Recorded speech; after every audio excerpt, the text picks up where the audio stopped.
Besides basketball, Pacers players Paul George, Gerald Green, and George Hill share another passion: American muscle cars. That mutual interest led all three men to the same restoration shop, Vail's Classic Cars in Greenfield, Indiana.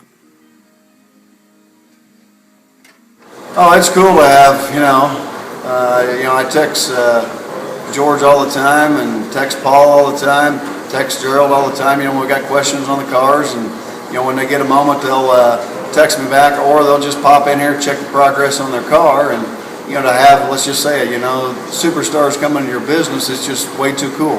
And like I say, they're all down to earth, and they know what they want.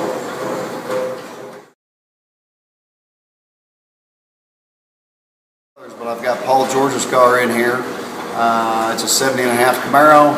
We're adding air conditioning, power steering, doing a lot of different things to it to make it where it's his personal car.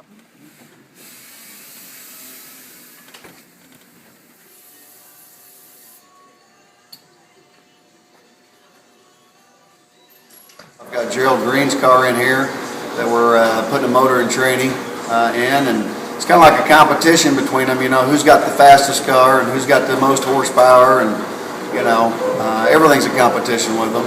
They compete at everything, which, that's their, that's what they do for a living. They compete. Make her like glass is what the idea is.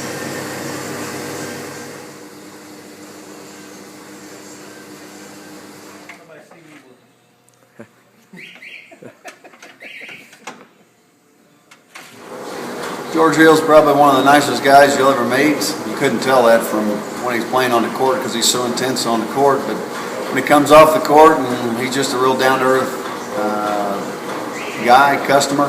He actually owns the car behind me. He's actually came into my shop and taken things apart, and he's just not the type of car guy that wants to drive a car, but he wants to actually work on it and take it apart and put it back together and learn all those aspects of the being a muscle car enthusiast, I guess.